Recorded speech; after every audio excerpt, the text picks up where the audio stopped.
Vamos lá, bom dia, pessoal. Estou muito feliz de estar aqui, né?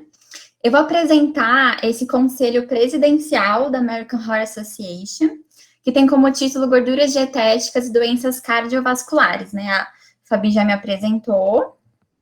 Então, de início, eu trago aqui a filiação dos autores, né? Então, a gente tem como autor principal aí o Sachs, né? E só voltando um pouquinho aqui, esse conselho foi publicado em 2017, né? Como autor principal o Sachs.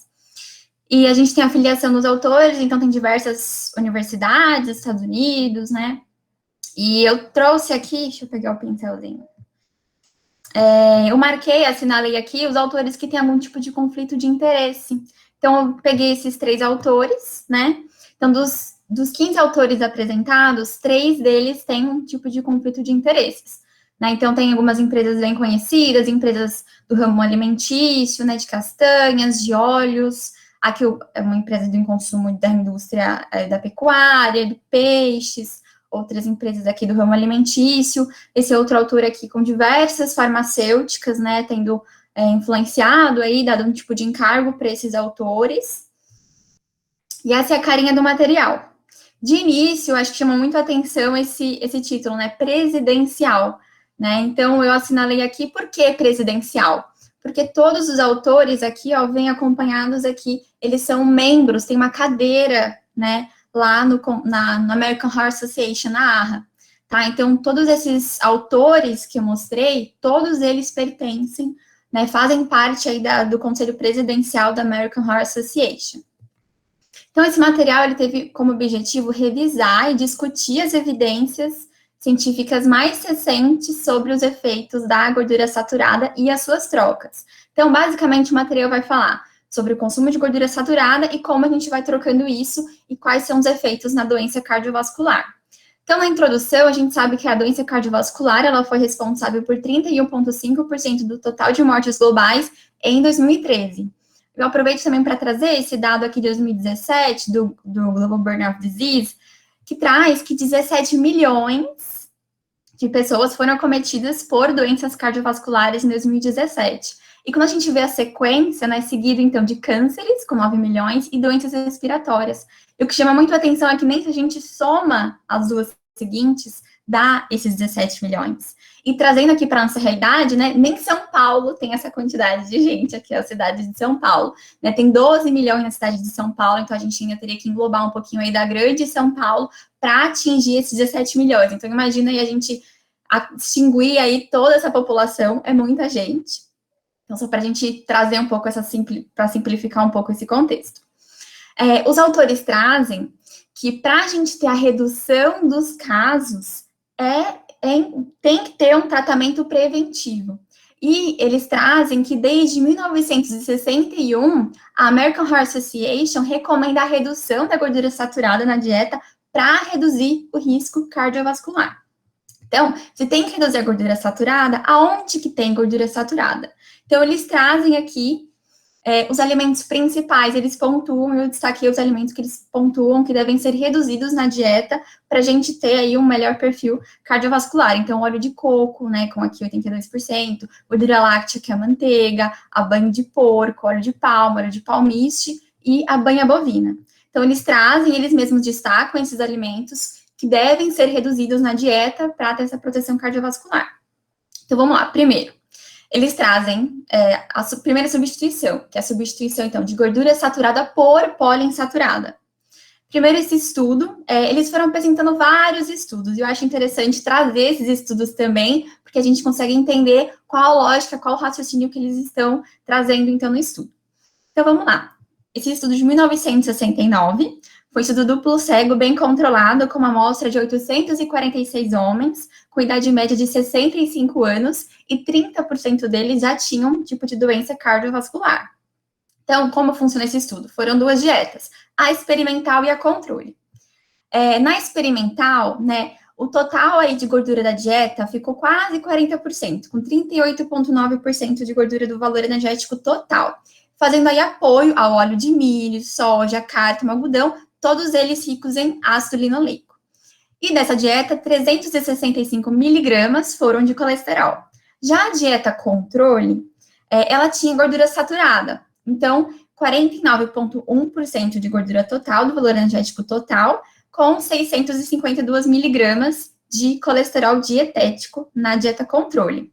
E quais foram os resultados, né? Então, na experimental, eles encontraram uma redução de colesterol total em 13%, 20% menos eventos primários, infarto ou morte súbita, e redução de eventos cardiovasculares totais em 31%. Tudo isso só com a troca da saturada por poliinsaturada, como a gente vê aqui o perfil da dieta. E só lembrando que no próprio documento, né, da American Heart Association, eles não trazem, né, o estudo em detalhes, tá? Eu fui mesmo indo atrás, lendo esses artigos para conseguir entender e mostrar aqui para vocês. Agora, esse outro estudo de 1970 foi uma amostra de 412 homens pós-infarto agudo do miocárdio, e também foram 2 tipos de dietas. Então, a gente teve a experimental, que ela teve a redução da gordura saturada com o aumento da poliinsaturada, então, 39% de gordura na dieta, sendo dessa 8% de gordura saturada. Já a dieta controle, né, eu fui ler esse artigo, li várias vezes, eu não encontrei detalhamento da porcentagem de gordura na dieta, mas eles dizem que foi uma dieta usual dos participantes, tá? E tinha, assim, um aumento da saturada e era baixa em poliinsaturada. E como resultado, na experimental, que a gente encontrou foi uma redução do colesterol total em 14%, redução de infarto, angina, morte súbita em 29%. E, de novo, tudo isso trocando a saturada por gordura poliinsaturada. Agora, um outro tópico. Substituindo, então, fazendo essa questão de uma dieta baixa em gordura com alta em carboidratos. Então, ele traz, o conselho, né, traz esse estudo de 1965, com uma amostra de 252 homens pós-infarto agudo do miocárdio, e também trouxe 2 tipos de dieta, a experimental e a controle. Na experimental, eles apelidaram de low fat, então baixa em gordura. E o perfil de dieta, então, desse grupo foi mais ou menos aí 1.900 a 2.000 calorias, 20% de gordura na dieta e 60% de carboidratos. Já a controle tinha gordura saturada e foi apelidada de dieta normal, tá? Então, não fugiu muito do que os participantes estavam habituados a consumir. Teve uma média aí de 2.300 a 2.600 calorias, 44% de gordura na dieta e 36% de carboidratos. Só que em ambos os grupos, até deixei assinalado aqui, em ambos os grupos não tinha nenhuma descrição de qualidade na dieta. Então, esse tipo de carboidrato, não houve a cautela em selecionar, que nem perguntaram agora anteriormente, né? Carboidratos complexos, não teve esse cuidado nesse trabalho, tá? Mas a dieta aqui experimental teve redução em 5% do colesterol total, e quando compara as 2 dietas, 48 eventos foram encontrados no período do estudo na dieta controle contra 46 na experimental. Mas ainda assim, com a gente tendo um olhar um pouquinho mais crítico para essas 2 dietas, né, quando a gente vê estudos assim, mais atuais publicados falando de alto teor de gordura, baixo teor de gordura, né, então dieta low fat e alta em carboidratos, se a gente vai ver recomendação das DRIs, da OMS, de gordura, de carboidrato, isso aqui não está muito distante da recomendação, tá? Então, falar que é alta em carboidratos com 60%, né, assim, tá ali no que a gente realmente espera para uma dieta, tá? Então, 20% de gordura também não dá para chamar de low fat, do que a gente já vê publicado até pelas próprias recomendações da DRI, da OMS, né, que a gente tem como preconizado aí pelas dietas, tá? Um outro estudo agora do DART, né, chamado DART, que foi publicado em 1989. Foi um ensaio clínico randomizado, uma amostra de 2.033 homens pós-infarto agudo do miocárdio, e foram 3 dietas. Então, a primeira, ela teve redução da gordura saturada e aumento da poliinsaturada. A segunda, teve aumento de peixes gordurosos, então, que poderiam ser ricos em gordura ômega 3, né? E a terceira dieta teve um aumento de fibras, né, fontes de cereais aqui. E quando a gente vai ver o perfil aqui da dieta, né, quanto foi esse aumento? Ficou em torno de 19 a 17 gramas de fibras, tá?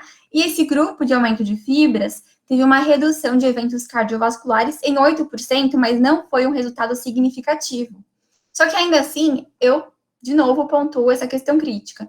Mas a gente vai ver os estudos até com vegetarianos, essa quantidade aí de aumento de fibras em 19 a 17 gramas é muito baixo. A gente vê estudos aí publicados com vegetarianos chegando aí quase a 40, né? Quase o dobro disso aqui, de gramas de fibras, né? Então, também não teve uma cautela nesse cuidado aqui do tipo de carboidrato. Não foi um, teve um valor alto de carboidratos complexos, não teve esse cuidado, tá? E os autores trazem, né, esse trecho no próprio documento, no próprio conselho da American Heart Association, eu quis trazer ele na íntegra, que eles mesmos reconhecem. Então, por fim, observamos que nunca foi realizado um ensaio para testar o efeito sobre os resultados de DAC de uma dieta com baixo teor de gordura que aumenta a ingestão de carboidratos saudáveis e alimentos ricos em fibras como grãos integrais, vegetais, frutas e legumes, que agora são recomendados nas diretrizes dietéticas. Então, isso tudo que eu também estava abordando anteriormente, os próprios autores desse conselho também trazem isso. Agora, ele traz um pouquinho sobre alguns tipos de alimentos. Então, primeiro, o óleo de coco. Eles trazem esse estudo que eu achei bem legal e bem interessante trazer aqui, que foi um estudo perguntando, questionando para as pessoas se o óleo de coco era um alimento saudável ou não. Então, dentro do público geral, 72% deles, do público estadunidense, disse que o óleo de coco era um alimento saudável, né? E 37% dos nutricionistas também disseram que era um alimento saudável. Eu achei legal trazer esse estudo que eles mesmos pontuaram no conselho. A composição do óleo de coco tem 82% de gordura saturada, sendo metade desse tipo de gordura saturada o ácido láurico. E embora a gente sabe, né, a gente vê muito falando sobre isso, que o óleo de coco pode sim promover o aumento do HDL, deve-se considerar isoladamente o aumento do LDL. Então, o que os autores trazem, que nada adianta a gente considerar o aumento do HDL se ele também aumenta o LDL. Eles trazem 2 estudos que compararam aí o aumento do LDL quando comparado óleo de coco, óleo de cártamo, óleo de coco e azeite. E o óleo de coco foi pior nessas duas comparações, né? Então, eles trazem que por si só devem se considerar o aumento do LDL, então eles desaconselham o consumo do óleo de coco. Agora, falando de laticínios, que eles trazem porque por muitos anos houve uma especulação de que o queijo era uma categoria única e protetora para doenças cardiovasculares devido à fermentação. Então, eles trazem que especulava-se que, devido à fermentação, não haveria esses efeitos deletérios de aumento do LDL, né, efeitos deletérios na doença cardiovascular devido à fermentação, como se ela fosse protetora para a doença cardiovascular. Então, eles trouxeram esse estudo que foi muito legal, que eu trouxe ele bem detalhado, até que eu referenciei ele aqui embaixo, tem referência 2016. Foi uma amostra bem grande, foi com mais de 200 mil pessoas, de vários estudos. Então, eles compararam o seguinte, a troca de gordura láctea por outro tipo de dieta. Então, aqui, a substituição de 5% da energia da gordura láctea por gordura poliinsaturada ômega 6. E, como resultado, 25% menor risco de doença cardiovascular. Agora, trocando 0,3% da energia de gordura láctea por ácido alfa-linoleico. E teve como resultado 14% menor risco de doença cardiovascular. Substituindo 0,3 energia de gordura láctea por ômega 3 marinho, teve 11% menor risco de doença cardiovascular. Eu achei tão interessante esse estudo que eu trouxe o próprio gráfico para a gente conseguir enxergar isso melhor. Então, estão aqui os resultados que eu falei agora anteriormente, aqui, ó, do ômega 6, ácido alfa-linolênico e o ômega 3, tá? E ainda até abordando aqui, eu falei até do carboidrato, quando a gente vê aqui também, né, o carboidrato de grãos integrais, aqui ele fala sobre doença cardiovascular, aqui sobre a DAC e aqui sobre isquemia, tá? E na conclusão desse mesmo estudo, o que eles trazem, que eu achei legal pontuar aqui trazer para vocês, que a substituição de gorduras animais, incluindo a gordura láctea, por fontes vegetais de gorduras e poliinsaturada, pode reduzir o risco de doença cardiovascular, tá? Ainda falando de laticínios, esse estudo na Finlândia, na verdade, foi um projeto, tá? Então, foi um projeto na Carélia do Norte, onde observaram que lá tinha uma alta taxa de doença cardiovascular, então eles tiveram essa ideia desse projeto para reduzir a ingestão de gordura saturada, visando diminuição dos casos de doença cardiovascular. Então, o que esse projeto baseou? Se baseou em reduzir a ingestão de leite e de manteiga. Tá? Então, eles tiveram como resultado uma diminuição do colesterol sérico em 13% nos homens e 18% nas mulheres. E 10 anos depois do término desse projeto, as taxas de mortalidade por doença cardiovascular diminuíram em 55% nos homens e 68% nas mulheres. Mas eles também consideram que outras mudanças dietéticas também contribuíram para esse resultado, né? Como aumento de frutas e vegetais, aumento de peixes, diminuição do açúcar, mudança de carnes gordurosas para carnes mais magras e a redução do sódio. E eu trago também, puxando esse gancho dos laticínios, eu falo também um pouquinho do The Chinese Study, né? Para quem já estuda vegetarianismo há um tempo, provavelmente conhece, mas foi um projeto, né? Deu origem a esse livro do Campbell e o seu filho, Thomas Campbell, onde eles fizeram esse estudo na China, porque lá eles têm um baixo consumo de laticínios, né? E está relacionado a vários outros desfechos, não só relacionado à doença cardiovascular, mas outras dietas também. Então, achei legal trazer para quem se interessar. Tem um resumo na internet desse livro aqui. Então, é bem legal, ele vai muito além, só não falando do leite, mas do perfil de dieta dessa população. Agora, falando de gordura trans, eles nem se prendem muito em falar de gordura trans, porque eles dizem que isso está muito consolidado já. Então, tem um robusto escopo de estudos, já publicados, e trazem alguns ensaios clínicos documentados de forma consistente os efeitos adversos dos ácidos graxos trans sobre os efeitos do risco lipídico para a doença cardiovascular. E que a inclusão do ácido graxo trans vai aumentar o LDL e a poliproteína B e triglicerídeos e vai reduzir o colesterol HDL e a poliproteína A1. Então, todo esse contexto aqui vai ser muito deletério na doença cardiovascular, então eles desaconselham totalmente, e é um trecho bem pequeno, na verdade, no conselho, porque eles tratam isso já como algo consolidado.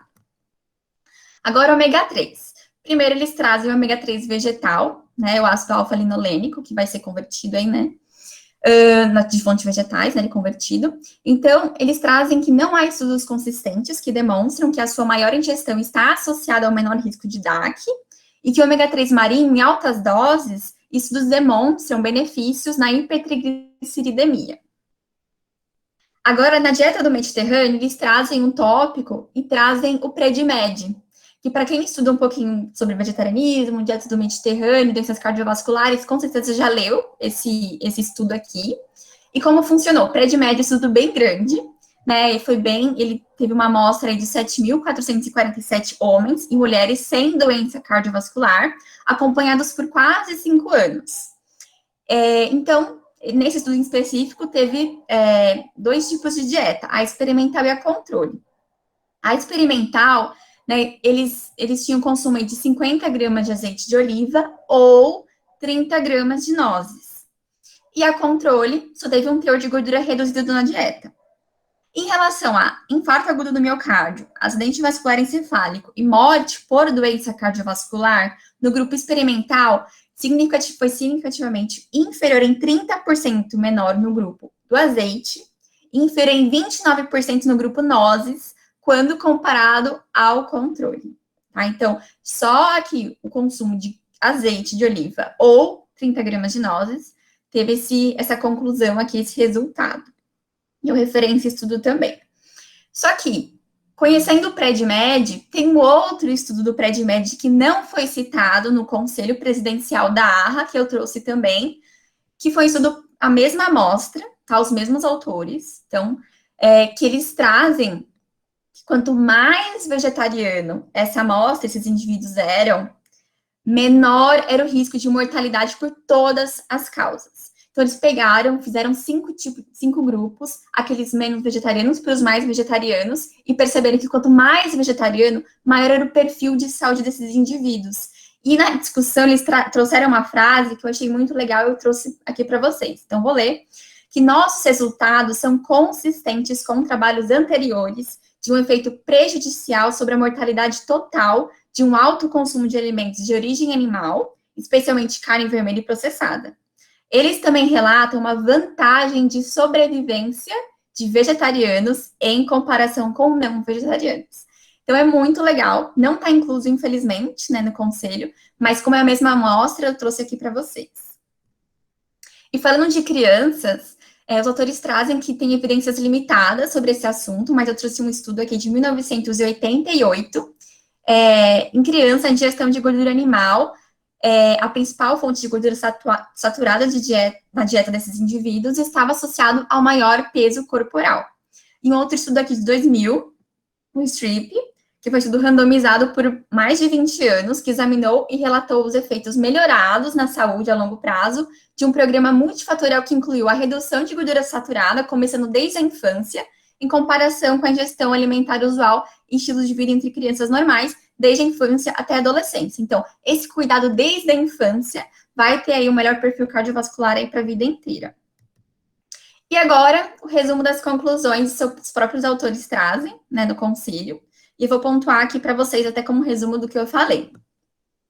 Então, eles trazem que ensaios clínicos randomizados mostraram que a gordura poliinsaturada de óleos vegetais, em substituição às saturadas de laticínios e carnes, reduz doenças cardiovasculares. Reduzir a gordura total da dieta, incluindo gordura saturada, e substituir por carboidratos não especificados, não previne a doença cardiovascular. Uma menor ingestão de gordura saturada associada a maior ingestão de gordura insaturada está associada a taxas mais baixas de doença cardiovascular e mortalidade por todas as causas. A gordura saturada aumenta o LDL, uma das principais causas de aterosclerose e doença cardiovascular, e substituí-la por gordura insaturada diminui o colesterol LDL. E as evidências apoiam a conclusão de que a gordura poliinsaturada de óleos vegetais reduz a doença cardiovascular um pouco mais que a gordura monoinsaturada ao substituir a gordura saturada. Então, eles trazem aqui que, preferencialmente, tratando de gordura insaturada, estudos mostram que é preferível a poli em relação à monoinsaturada. Então, é isso. Esse foi a minha apresentação. Foi o Conselho Presidencial da AHA. E é isso, obrigada, gente. A gente que agradece, Laís, foi maravilhosa, parabéns. Obrigada. Parabéns, Laís, pela apresentação. Né? Ainda não chegou nenhuma pergunta aqui pelo chat. Você que tem sua pergunta, você pode ir organizando já durante a apresentação, tá? E mandar também para que a gente possa tá encaminhando aqui, falando, né? Comentando com os apresentadores. Muitas parabenizações, as pessoas congratulando aí com a Laís, que fez uma apresentação maravilhosa. E várias pessoas conhecidas aí, hein? Tô vendo uns nomes conhecidos. Amigos, Laís. Obrigada, gente. Ah, tá. Enquanto o pessoal... O Lucas Simões fez o primeiro questionamento, tá, Laís? Eu vou passar ele aqui para você. Esse altíssimo número de mortes causadas por doenças cardiovasculares não deveria estar deixando o assunto mais em evidência? Além disso, por que pouco se ouve sobre a diminuição da ingestão de alimentos de origem animal? Essa é a pergunta do Lucas Simões. Vou responder a pergunta do Lucas. Eu acho que, para quem está dentro, assim, né, respondendo essa primeira pergunta ali, para quem está dentro, quando a gente estuda doenças cardiovasculares, a gente vê, sim, né, que a dieta está diretamente associada a esse aumento. Né? Eu acho que para a gente que está dentro do assunto, a gente vê muito falando sobre alimentação. Mas talvez popularmente não se ouve, a gente deveria falar mais disso e promover mais saúde para as pessoas também, né? E porque se pouco se ouve sobre a ingestão, eu acho que respondi as duas perguntas. Respondeu, sim. Né? Acho que as duas estavam relacionadas. Tem uma outra pergunta, Laís, que é da nutricionista Priscila Moreira, ela te parabeniza, parabéns, Laís, e o seguinte questionamento. O consenso faz alguma menção à dieta vegetariana ou vegana? Não faz, Priscila. E é um ponto, assim, que eu acho que é geral, né, na verdade. Eu acho que é uma deficiência de todos os conselhos que a gente vê atualmente. Infelizmente, não faz menção, mas tudo que é citado como benéfico, né, praticamente todas as orientações são de uma dieta vegetariana, né, que a gente pode, sim, ter um aumento de vegetais, de carboidratos complexos, tudo isso a gente consegue, né, através do vegetarianismo, né. Então, infelizmente, não traz. O máximo que traz realmente é o Pred-Med com a dieta do Mediterrâneo, mas fora isso, não traz mais nada. Ô, Laís, a Vânia Bruno, que participou no outro bloco também de perguntas, te parabeniza, parabéns, Laís, e vai fazer alguns questionamentos que eu vou passar aqui para você. O Conselho fala sobre o aumento das poliinsaturadas, mas não destaca nada sobre o tipo de poliinsaturada. É uma pergunta. Sabemos que soja, milho, que são muito ricos em ômega 6, também poderiam estimular o aumento da produção de prostaglandinas inflamatórias, bem envolvidas na fisiopatologia da obesidade e doenças cardiovasculares. Ela quer que você fale um pouquinho aí desse não relato, segundo ela, de poliinsaturada. Eles trazem alguns estudos, até que eu mostrei, eles trazem, então, óleo de milho, eles só fazem essa menção mesmo, e foi até uma discussão que eu tive até ontem, inclusive com o Emerson, a gente ficou conversando um pouquinho disso, né, que a gente sabe que o aumento do ômega 6, né, tem que ter esse cuidado na proporção do ômega 3, porque o ômega 6 é muito fácil de ser consumido, e quando a gente não tem ali a correta proporção, vai sim ter alguns efeitos deletérios, mas ele traz os estudos só com gordura poliinsaturada através de óleos vegetais, mas não especifica, não fala nada dessa questão da inflamação, da proporção também não cita nada, que eu também senti falta, falar um pouquinho disso, de que se a gente aumentar muito o ômega 6, vai ter sim que também aumentar o ômega 3, mas não fala nada sobre isso de inflamação, sobre os tipos, não fala nada, só traz mesmo os estudos. Enquanto os outros encaminham alguma pergunta, eu teria uma também, que eu queria que você comentasse mais um pouquinho lá no Pred-Med, né? Por que aquele estudo não entrou, né? Você trouxesse mais alguns pontos daquele estudo, porque eu achei muito bacana a sua fala, mas ele não está no consenso, né? Ele não é adotado pelo consenso. Eu queria que, se você pudesse, falasse um pouquinho, tá? Tá, obrigada, Walter, pela pergunta. Eu acho que quando eu li, eu escolhi, né, esse conselho para falar, na leitura, quando eu vi dieta do Mediterrâneo, eu procurei nas referências, tinha o Pred-Med, e foi algo que me chamou muito a atenção, porque na amostra inicial do Pred-Med fala assim, sobre dieta do Mediterrâneo, tem muita essa recomendação, só que o que acontece quando eles publicaram um ano após esse estudo avaliando a questão, quanto mais vegetariano era essa amostra, melhor eram os benefícios de saúde, né? Quando a gente olha a tabela principal do estudo, é incrível, porque quanto mais vegetariano você consome mais fibras, mais vegetais, isso era associado até ao perfil de dieta, né? Mais fibras, eles tinham menor MC, menores taxas de doenças crônicas não transmissíveis. Então, quanto mais vegetariano era, não só sobre doenças cardiovasculares, né? E isso também a gente consegue até observar, essa questão do carboidrato, até puxando para outro assunto, né? Que eles trazem que não existem estudos atuais publicados falando de carboidratos. E o próprio Pred-Med, né, até outro estudo também que eu mostrei, falando de gordura láctea, o consumo dos alimentos integrais, quão benéfico é, né? E falando de vegetarianismo, todos os estudos comparando onívoros e vegetarianos, todos, até no próprio aqui do estudo Carvos, eles tinham um maior consumo de fibras, né? Então, isso traz para a gente que quando a gente deixa de consumir alguns alimentos de origem animal, a gente abre portas para consumir alimentos ricos em frutas, legumes, verduras que são ricos em fibras, né? Ricos em fitoquímicos, antioxidantes, que vão ter, assim, esses desfechos. Então, até o próprio Bernard, para quem gosta desse tipo de assunto, eu fiquei um tempo muito fissurada nesse assunto de carboidratos, de fibras, né? Dieta sem restrição calórica. O Bernard estuda muito isso. E quando a gente restringe caloria, né, ele faz um estudo comparativo restringindo ali recomendações de dieta preconizada por grandes órgãos versus uma dieta vegetariana sem restrição calórica.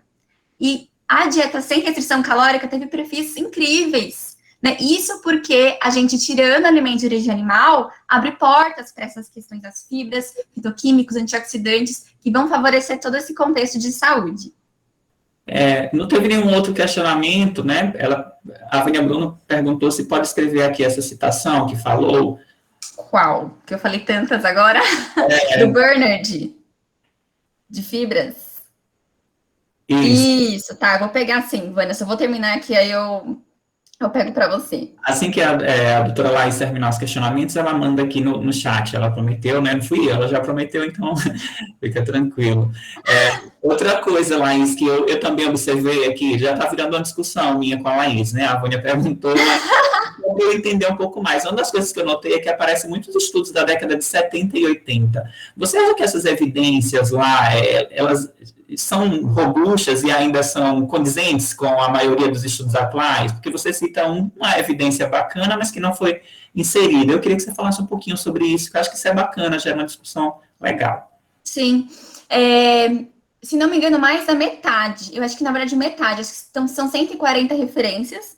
E mais de 60 delas são de antes de 2007. E eu fiz esse comparativo para avaliar bem essa questão dos 10 anos atrás, né? Então, se foi publicado em 2017, esse conselho, mais da metade foi publicado há mais de 10 anos no momento que foi publicado esse artigo, esse conselho. Então, tem muitos estudos que acho que são muito importantes para a cardiologia. Acho que até a doutora Júlia, que está mais tempo nessa, pode dizer para a gente. Acho que tem estudos muito simbólicos, né, na cardiologia, mas acho que a gente não pode desconsiderar o que a gente tem atualmente também, né? Só que talvez falar, por exemplo, estou falando de carboidratos. A maioria dos estudos falando de carboidratos, do que eu estudo nesse meio, está muito associado ao vegetarianismo. Então, também outro ponto. Colesterol, né? Assim, a gente não tem um conselho falando de colesterol. Mas porque uma dieta isenta de colesterol, uma dieta isenta de produtos animais, né? Uma dieta vegetariana. Então, até onde é benéfico incluir referências recentes, né? Que vão trazer um pouquinho esse desfecho aí, essa questão mais apoiando uma dieta vegetariana. A gente vê, mais vegetais, mas nada citado, até a pergunta da Priscila, nada citado, né, sobre vegetarianismo. Então, existem, sim, evidências mais atuais, no que a gente traz aqui no grupo, né, até fazendo convite, aproveitando, né, a gente sempre, todo mês, aí tem esse tipo de reunião, que é bem nesse formato de discussão, a gente conversa. Então, a gente sempre traz estudos muito recentes mostrando, né, esses outros, os mesmos resultados, ou não, outros resultados, né, melhorados, enfim, mas falando de dieta vegetariana. Então, é uma pena que, por exemplo, o pré-de-médio mesmo não foi incluso, né, falando aí dos pró-vegetarianos, é uma pena, e foi algo que eu realmente observei também no estudo, né, sempre as referências eram muito antigas, e isso é uma pena, porque tem coisa recente boa também publicada. Gratidão, tá, Laís? Só afirmando, né, o que a Laís já falou, o nosso grupo é um grupo que trabalha com evidências científicas, então a gente vai avaliar tanto as evidências pró como contrárias, né, e vai gerar essa discussão e ver o que é que tem de mais robusto na literatura, né, mostrando dentro da evidência. Não é um grupo, eu diria, ideológico, né, é um grupo que trabalha evidências científicas em vegetarianismo. Muito obrigado, Laís.